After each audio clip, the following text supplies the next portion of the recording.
ابن عمر رضی اللہ عنہما سے روایت ہے، وہ فرماتے ہیں کہ رسول اللہ صلی اللہ علیہ وسلم نے فرمایا، اسلام کی بنیاد 5 چیزوں پر ہے۔ اس بات کی گواہی دینا کہ اللہ کے سوا کوئی معبود نہیں اور محمد صلی اللہ علیہ وسلم اللہ کے بندے اور اس کے رسول ہیں۔ دوسرے، نماز قائم کرنا۔ تیسرے، زکوٰۃ ادا کرنا، اور چوتھے، حج کرنا، وصوم رمضان، اور 5ویں حج کرنا۔ متفق علیہ۔ اس روایت کو امام بخاری اور امام مسلم علیہم الرحمہ نے نقل کیا ہے۔ یہ روایت ابن عمر رضی اللہ عنہما سے مروی ہے۔ ابن عمر رضی اللہ تعالی عنہ کا نام ہے عبداللہ، اور باپ کا نام ہے حضرت عمر ابن خطاب رضی اللہ تعالی عنہ، جو امیر المؤمنین اور خلیفہ ثانی ہیں۔ ام المؤمنین نبی اکرم علیہ السلام کی بیوی حضرت حفصہ کے حقیقی بھائی ہیں۔ گویا رسول اللہ صلی اللہ علیہ وسلم آپ کے بہنوئی ہیں۔ آپ کی ماں کا نام ہے زینب بنت مظعون۔ اپنے باپ حضرت عمر رضی اللہ تعالی عنہ کے ساتھ ایمان میں داخل ہوئے۔ رسول اللہ صلی اللہ علیہ وسلم کے اعلان نبوت سے 1 سال پہلے پیدا ہوئے، اور جب ہجرت کی گئی تو اپنے والد حضرت عمر ابن خطاب رضی اللہ تعالی عنہ سے پہلے ہجرت کی۔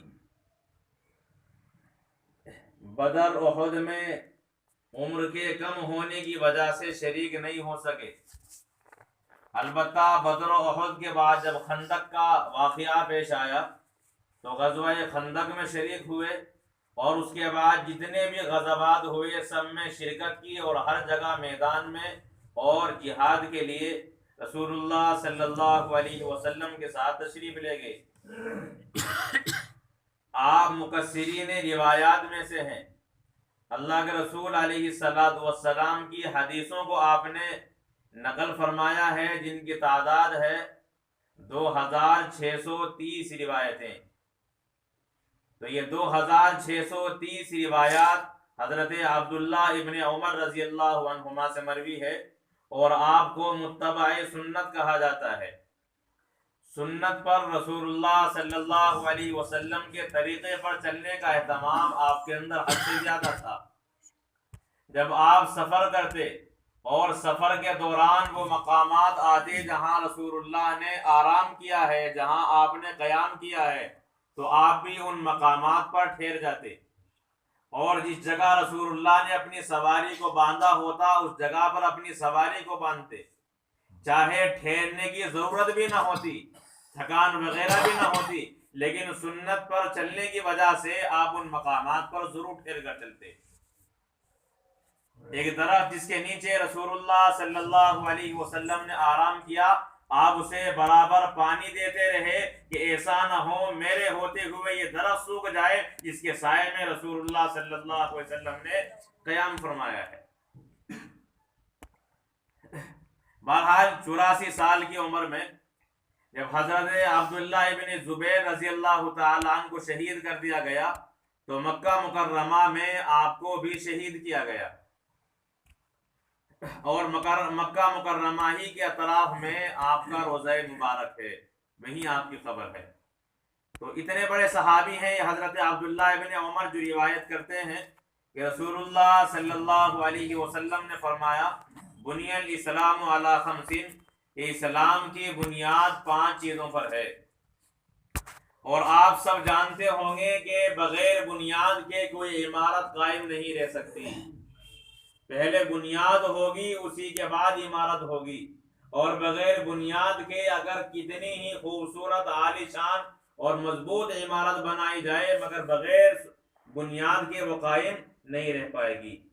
تو اسلام کی بنیاد جن 5 چیزوں پر ہے، ان 5 چیزوں کے بغیر اسلامی عمارت باقی نہیں رہ سکتی۔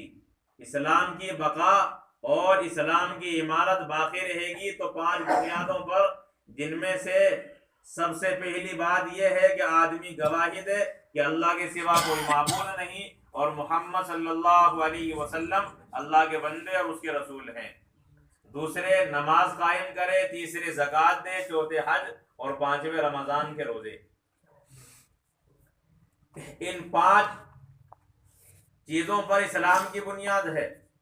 اور اس حدیث میں اللہ کے رسول علیہ السلام نے اسلام کو ایک خیمے کے ساتھ تشبیہ دی ہے۔ جب کسی جگہ پر خیمہ لگایا جاتا ہے تو درمیان میں ایک ستون کھڑا کیا جاتا ہے اور 4 ستون کناروں پر کھڑے کیے جاتے ہیں۔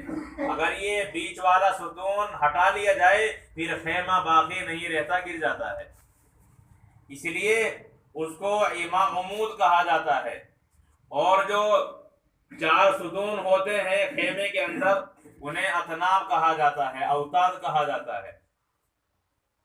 تو رسول اللہ صلی اللہ علیہ وسلم نے ان 5 چیزوں کا ذکر کر کے اسلام کو تشبیہ دے دی ہے خیمے کے ذریعے سے، کہ جس طرح درمیان میں ستون اور عمود ہوتا ہے جس کے بغیر خیمہ قائم نہیں رہ سکتا، اسی طرح اس عمود کا درجہ اسلام کے اندر لا الہ الا اللہ اور محمد الرسول اللہ کی گواہی دینا ہے۔ اگر ایک انسان تمام اعمال کرتا رہے، نماز روزہ وغیرہ بھی کرتا رہے، لیکن گواہی نہ دیتا ہو اللہ کے ایک ہونے کی، اللہ کے معبود ہونے کی، محمد کے رسول ہونے کی، تو اس آدمی کے پاس اسلام نہیں ہے، اس کی اسلامی عمارت قائم ہی نہیں ہو سکتی۔ اور اگر انسان درمیانی ستون کو قائم رکھے، لا الہ الا اللہ محمد الرسول اللہ کی گواہی دیتا رہے، اور درمیان سے کوئی ستون ہٹ جائے تو عمارت تو باقی رہتی ہے، خیمہ تو باقی رہتا ہے، مگر ناقص ہو جاتا ہے، نامکمل رہتا ہے۔ تو اسی طرح آدمی کلمہ شہادت لا الہ الا اللہ محمد الرسول اللہ کی گواہی دے، نماز قائم کر دے، تو سمجھ لو اس کا اسلام کمزور ہو چکا ہے، ناقص ہو چکا ہے اور اس کا اسلام نامکمل ہے۔ اسلام مکمل تب ہوگا تب کلمہ لا الہ الا اللہ محمد عبدہ و رسولہ کی گواہی دینے کے بعد آدمی نماز قائم کرے، زکوٰۃ دے، حج کرے اور رمضان کے روزے رکھے، اس کے بعد انسان کا اسلام مکمل ہوگا۔ اسی طرح اللہ کے رسول علیہ السلام نے اس حدیث میں 5 چیزوں کا ذکر کیا ہے اور ان کا تعلق اللہ تعالیٰ کے عشق کے ساتھ ہے۔ جب عاشق کو کسی سے عشق ہو جاتا ہے تو وہ سب سے پہلے اپنی زبان پر اپنے محبوب کا نام جاری کرتا ہے، نام لیتا ہے، ذکر کرتا ہے۔ تو اسی طرح جب آدمی کو اللہ تعالیٰ سے تعلق قائم ہوگا، اللہ کے ذات کے ساتھ محبت قائم ہوگی، تو سب سے پہلے وہ لا الہ الا اللہ اور محمد الرسول اللہ کی گواہی دے گا۔ پھر دوسرا مرتبہ آتا ہے عاشق کا تعظیم کرنا، کہ اپنے محبوب کی تعظیم کرتا ہے۔ تو لا الہ الا اللہ میں محبوب کا نام لیا جاتا ہے، اور جب بندہ نماز ادا کرتا ہے تو وہ محبوب کی تعظیم کرتا ہے، اسی لیے کہ ہاتھ باندھ کر سامنے کھڑا ہو جاتا ہے کہ میں کچھ نہیں کر سکتا، بس سب کچھ آپ ہی کے دست قدرت میں ہے۔ اور پھر سجدے میں چلا جاتا ہے، جو انسان کے بدن میں سب سے اعلیٰ مقام سر ہے، اسے زمین پر ٹیک کر اللہ تبارک و تعالیٰ کی تعظیم کرتا ہے اور خود کو اللہ کی بارگاہ میں ذلیل کر دیتا ہے۔ اب تیسرا درجہ آتا ہے محبوب پر مال خرچ کرنے کا۔ اب اللہ فرماتے ہیں ایتاء الزکاۃ، جب اللہ تعالیٰ سے محبت کر لی، اس کا نام بھی لے لیا، ذکر بھی کیا اور اس کی تعظیم بھی کر دی، اب اللہ کے نام پر اپنا مال بھی قربان کرو، اسی لیے فرمایا ایتاء الزکاۃ۔ اور پھر مال خرچ کرنے کے بعد جس آدمی کو سچی محبت ہوتی ہے وہ انسان اپنے محبوب کی یاد میں بھوکا رہنا شروع کر دیتا ہے، نہ اسے کھانے کی پرواہ ہوتی ہے، نہ اسے پینے کی پرواہ ہوتی ہے، اور اس انسان کی بھوک اڑ جاتی ہے۔ تو اللہ کے رسول علیہ السلام فرماتے ہیں کہ پھر جب اللہ سے تعلق قائم ہوتا ہے پھر رمضان کے روزے رکھو، اللہ کی یاد میں بھوکے پیاسے رہو، تو اللہ کی ذات کے ساتھ تعلق زیادہ مضبوط اور قوی ہو سکے۔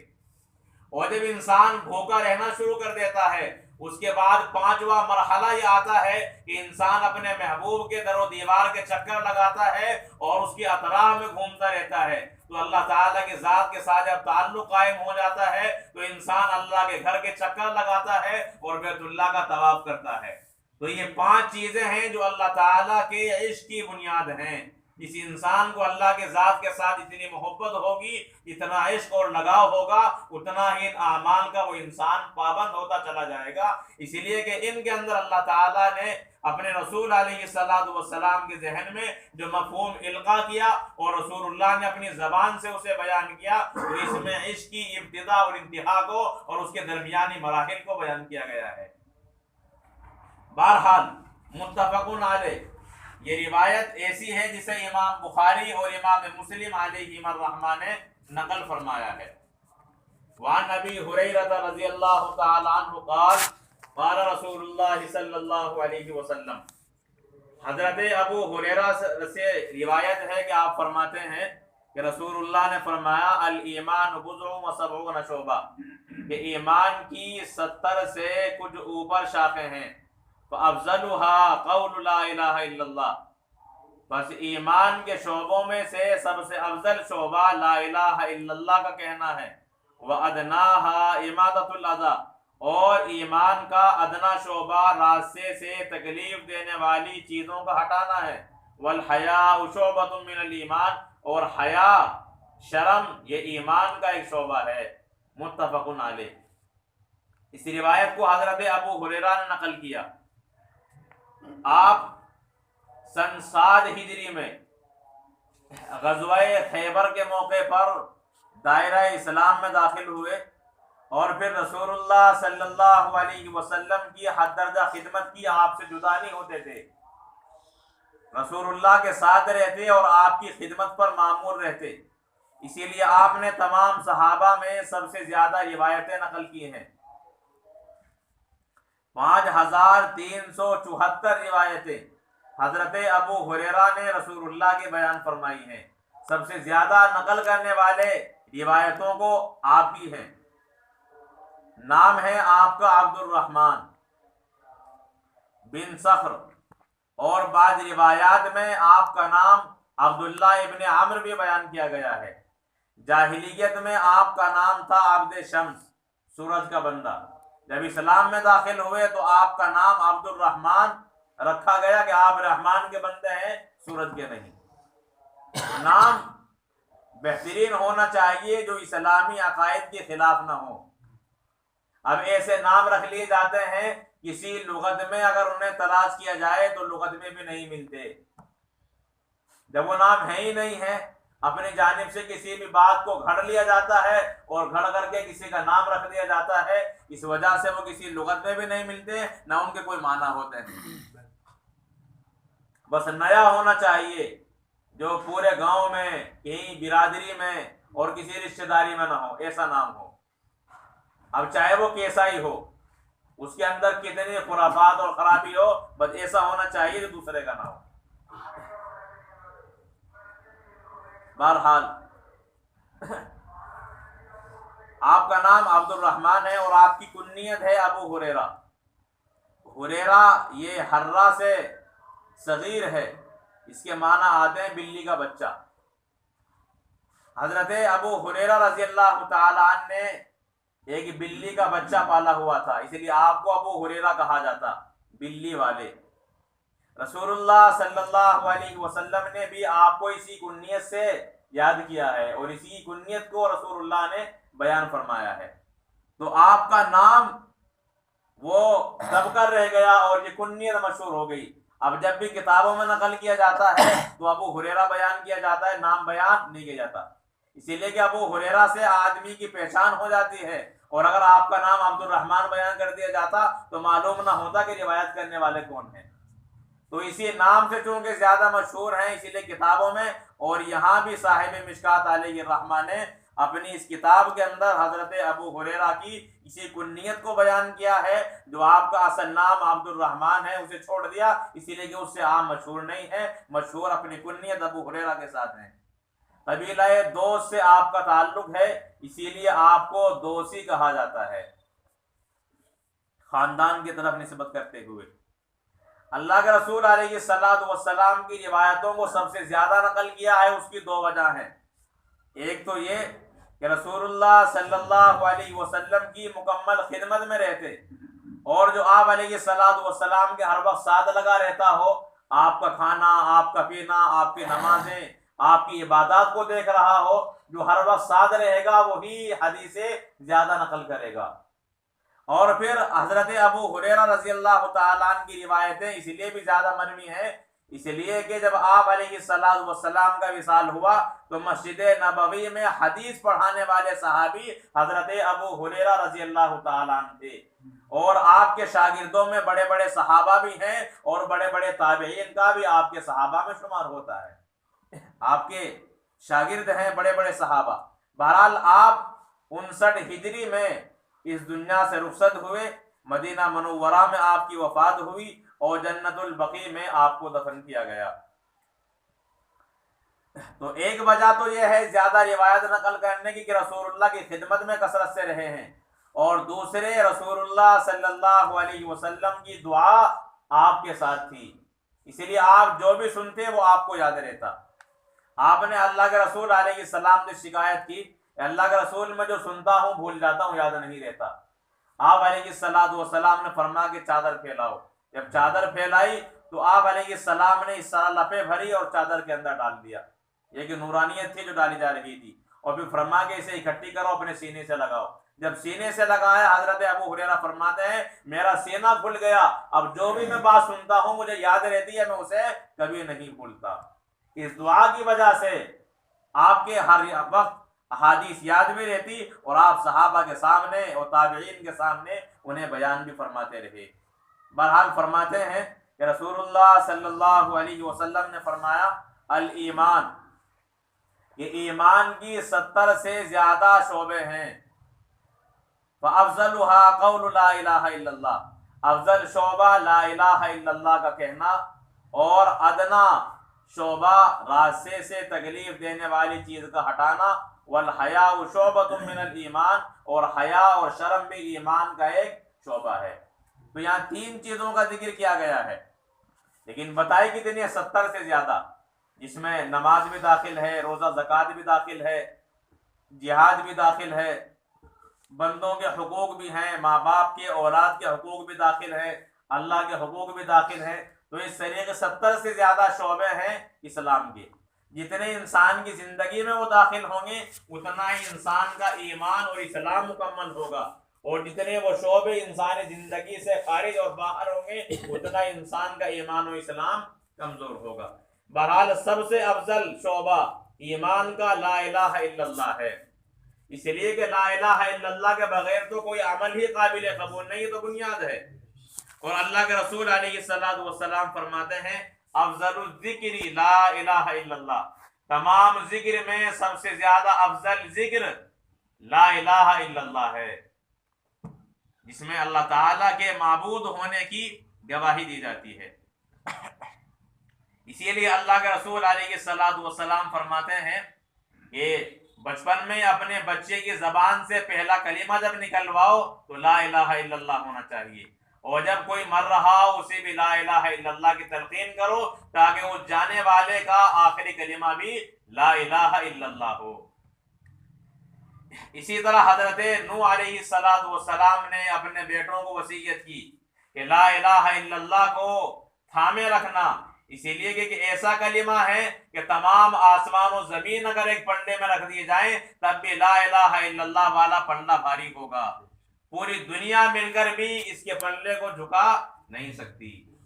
تو یہ افضل ذکر ہے، یہاں بھی افضل قرار دیا گیا کہ ایمان کا افضل شعبہ لا الہ الا اللہ ہے، وَأَدْنَاهَا إِمَاطَةُ الْأَذَى عَنِ الطَّرِيقِ، اور ایمان کا ادنا شعبہ راستوں سے تکلیف دینے والی چیز کا ہٹانا ہے۔ راستے میں پتھر پڑا ہو، یا کانٹے ہوں، یا کیلے کا چھلکا ہو جس سے کوئی پھسل کر گر جاتا ہے، تو کوئی بھی ایسی چیز جس سے راستہ چلنے والوں کو تکلیف ہو اسے راستے سے ہٹا دینا، یہ ایمان کا شعبہ ہے۔ ہم مسلمان اس شعبے پر کتنا عمل کرتا ہے؟ راستے سے ہٹاتا تو کیا بلکہ ڈالتا ہے، یہ مسلمان کی پہچان ہو رہی ہے۔ آپ غیر مسلموں میں جا کر دیکھیں، ان کے راستے صاف ہوں گے، ان کی نالیاں، ان کے محلے صاف نظر آئیں گے، اور جب مسلمانوں میں آپ جائیں گے تو جہاں گندگی نظر آئے پہچان ہو جاتے کہ یہ محلہ مسلمانوں کا ہے. نہیں دیکھیں آپ ادھر چلے جائیں گجران پٹی میں آپ کو صفائی نظر آئے گی. اور پھر اپنے محلوں کا حال دیکھیں, نالیاں ڈی ہوئی ہیں, گرد و غبار پڑا ہوا ہے, اور سچوں کوڑا ڈالیں گے نالی میں, نالے میں, راستے میں, اب کوئی پریشان ہوتا رہے. جبکہ مسلمان کی شان نہیں. ایمان کا تقاضا کیا ہے؟ راستے سے تکلیف دینے والی چیز کو ہٹانا. اور ایک حدیث میں رسول اللہ فرماتے ہیں کہ راستے سے تکلیف دینے والی چیز کو ہٹا دینا بھی صدقہ ہے. اب آدمی کے پاس پیسے نہیں ہے صدقہ دینے کے لیے, غریب آدمی ہے, تو وہ راستے سے چیزوں کو ہٹا دے, اسے بھی صدقے کا ثواب حاصل ہو جائے گا. تو صدقہ صرف پیسے دینے ہی کا نام نہیں ہے, بلکہ راستے سے تکلیف دہ چیزوں کو ہٹا دینے کا نام بھی صدقہ ہے. تو مسلمان کو عمل کرنا چاہیے کہ اپنے راستوں کو صاف ستھرا رکھے, اسی لیے کہ پاکی یہ ایمان کا ایک خاص شعبہ ہے. اور اللہ کے رسول علیہ الصلوۃ والسلام نے پاکی کو آدھا ایمان قرار دیا ہے. اور ایمان کے بعد سب سے پہلے انسان کو پاکی حاصل کرنی ہوگی, اسی کے بعد نماز ہے. بغیر پاکی کے نماز بھی حاصل نہیں ہو سکتی ہے, نہ ادا ہو سکتی. تو پہلے انسان پاک ہوگا, اس کے بعد نماز ادا کرے گا. یہ ایمان کا ادنا شعبہ ہے, راستوں سے تکلیف دینے والی چیز کو ہٹا دینا. تو راستے میں تکلیف دینے والی چیزوں کو ڈالنا یہ مسلمان کا کام نہیں. کس کا کام ہے؟ یہ کام ہے ابو لہب کی بیوی کا. سنا آپ نے تفسیر میں, حمالۃ الحطب فی جیدہا حبل من مسد.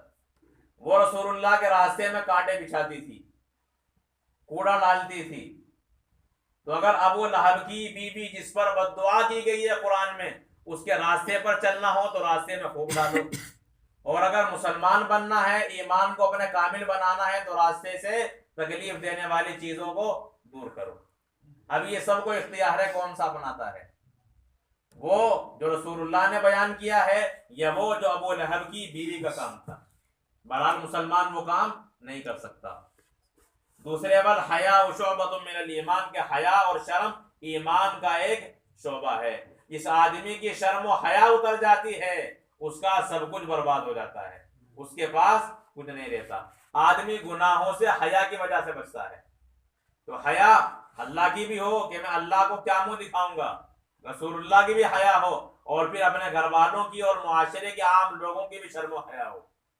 اسی لیے حدیث میں آتا ہے کہ جس آدمی کی حیا چلی گئی ففعل ما شئت, پھر تو وہ جو کچھ چاہے وہ کرے, کوئی روکنے ٹوکنے والا نہیں ہے. اگر انسان کو روکنے ٹوکنے والا کوئی انسان موجود نہیں ہے, تو جس آدمی کے پاس شرم و حیا ہوتی ہے یہ بھی انسان کو غلط کام سے روک دیتی ہے. اور جب حیا ختم ہو جاتی ہے پھر انسان کے لیے راستے ہموار ہو جاتے ہیں. وہ بڑے بڑے جرائم کرتا ہے لیکن اس انسان کو احساس تک نہیں ہوتا. اسی لیے رسول اللہ فرماتے کہ حیا اپنی زندگی میں داخل کرو, اس حیا کی وجہ سے بہت سے گناہوں سے اپنے آپ کو بچا سکتے ہو. متفقن علیہ. اس روایت کو بھی امام بخاری نے اور امام مسلم علیہ الرحمہ نے بیان فرمایا ہے. اللہ عمل کی توفیق عطا. سبحان اللہ وبحمدہ ونشهد ان لا اله الا انت نستغفرك ونتوب الیک. سبحان ربك رب العزة عما يصفون وسلام على المرسلين والحمد لله رب العالمين.